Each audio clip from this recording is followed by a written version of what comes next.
দেখবো না স্যার, এটা নিয়ে আমি সারা জীবন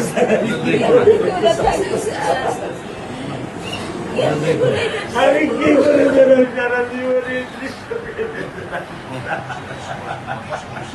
তার বিচারের ব্যবস্থা আমরা আগে করতে চাই, এইটা আমরা আগে প্রথমে করতে চাই। একজন নেতার একটা বাচ্চাও স্যার মারা গিয়েছিলেন, আপনার মনে হয় স্যার হয়তো বা স্মরণ আছে। ভালোবাসা আর ঋণের কাছে স্যার আমরা ঋণী, কিন্তু স্যার আমার মারা যাওয়ার পরেও আমার আম্মা যে কষ্টটা দেখেছে তা আপনার কিছু না, আমি বুঝতে পারি। আমি এতটুকু আপনাদেরকে বলার জন্য একটা স্যার কিছু বলে তোলেন না, আমি শুধু আমি মেয়ের বাবা, আপনিও স্যার একদম মেয়ের বাবা, শুধু একটা আমি দৃশ্য আপনাকে স্যার দেখো, আর কিছু দেখাবো না স্যার, আমি দেখবো না স্যার, স্যার আমি দেখবো না স্যার, এটা নিয়ে আমি সারা জীবন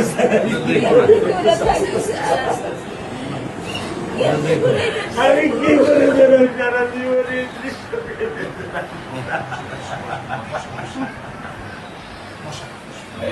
আমার এই দৃশ্য আমি কি দিয়ে পূরণ করবো স্যার? আমার মেয়ে শুক্রবারে আমার সাথে মসজিদে নামাজ পড়ে, আমি দুই নামাজ বাসায় পড়ি স্যার, কারণ ও আমার সাথে নামাজ পড়তে পছন্দ করে। দুই নামাজ আমি ওকে নিয়ে স্যার আমার বাসায় পড়ি স্যার।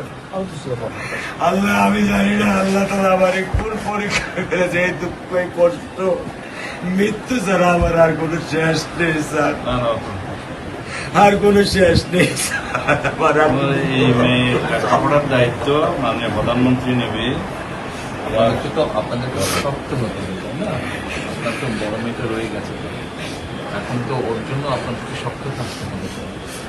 স্যার সত্য কথা, আমি যখন ওকে ভ্যানে পাঠাই আমি খুব বল পাই, আমি কালকেও বলে দিচ্ছি যে আমি আর ভ্যানে দিব না, তুমি প্রতিদিন ওকে রিক্সায় নিয়ে যাবা, রিক্সায় করে নিয়ে আসবা। আমি ক্লান্ত স্যার, 10 বছর বয়স থেকে স্যার অবহেলা পেতে পেতে পেতে পেতে স্যার আমি আর নিতে পারতেছি না স্যার। আল্লাহ আমার ভাগ্যে দিচ্ছে, আমি কি করবো স্যার? কি করবো? ঘরের ব্যবস্থা মানে বলেছেন মেয়ের লেখাপড়া করে ধৈর্য ধরো, ইনশাল্লাহ বিচার হবে খুব সংক্ষিপ্ত সময়, কারণ এর থেকে বেশি বলতে পারবো না, কারণ আদালতের বিষয় তো। আমরা চার্জশিট দেবো ইনশাল্লাহ এই 24 ঘন্টার মধ্যে। আমি সত্য কথা বলি, আমার 55 বছর বয়সে আমি এত দ্রুত, এত সুন্দর, এত সুচারুভাবে আমি কখনো দেখিনি। এটা আমি বুঝতে পারছি, বলছি না, এটা তো বুঝতে এটা পারছি। আমি বুঝতে পারছি স্যার, এটা আমি বুঝতে পারছি। প্রধানমন্ত্রী চলে আসছেন, এটা আমার সৌভাগ্য। আমি সত্যিকার ভাবে স্যার আমি বলি, আমি এটা স্যার প্রত্যাশা করিনি যে আপনার মতো মানুষ আমার এই 10,000 টাকার একটা ফ্ল্যাটে স্যার আপনি পা রাখবেন, কিন্তু এই বিশ্বাস ছিল যে আপনি 8-10 জন না, যে মানুষ ট্রাফিক সিগন্যালে দাঁড়িয়ে থাকে, নিয়ম মেনে চলে, সে মানুষকে বুঝতে স্যার আমার এইটুকু বয়সে স্যার যথেষ্ট স্যার। ইনশাআল্লাহ স্যার কোন আপনি কি ধৈর্য ধরবেন? আমি ওকে কোনো নিয়ন্ত্রণ করতে পারতেছি না। আল্লাহ চায় আপনার সন্তানের এই অবস্থার জন্য যে দায়ী, তার বিচার ইনশাল্লাহ হবে, সেটা শীঘ্রই হবে। একটু ধৈর্য ধরুন। আর মালিক যে আল্লাহ তাআলা মালিক, ওনার কাছে সাহায্য, ওনার কাছে সাহায্য চান, আল্লাহ রহম করলেন সব কিছু দিতে। মানুষ হিসাবে আমাদের যেটা করার আমরা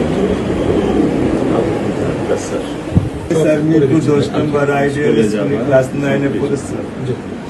টোটাল ওগুলা নিয়ে চিন্তা করবেন না, ওগুলা ইনশাল্লাহ পারছে। আপনি যখন যেহেতু বলেছেন, আপনি আপনার কষ্টের কথা বলেছেন, সেই ব্যাপারে আমরা যেটা আমাদের পক্ষে সম্ভব ইনশাল্লাহ আমরা আপনি কিছু বলবেন? না, আমার স্বামী যেটাই বলছে এটাই আমার চাওয়া। স্যার আপনি আমাদেরকে একটু মেহরবানি করে আমাদের খেয়াল রাখবেন, মেহরবানি করে যেন। আমরা প্রথমে সবচেয়ে আগে যেটা এই মুহূর্তে আমরা করতে চাই সেটা হচ্ছে যে এই অন্যায়ের সাথে যে জড়িত তার বিচার আমরা আগে করতে চাই, জি স্যার, তার বিচারের ব্যবস্থা আমরা আগে করতে চাই, জি স্যার, এইটা আমরা আগে প্রথমে করতে চাই। জি স্যার।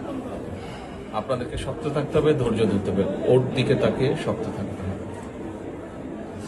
এক সন্তান আল্লাহ নিয়ে গেছে, আরেক সন্তান আপনার কাছে আছে, ওর কথা মনে করে আপনাদেরকে শক্ত থাকতে হবে, ওর দিকে তাকিয়ে। ঠিক আছে?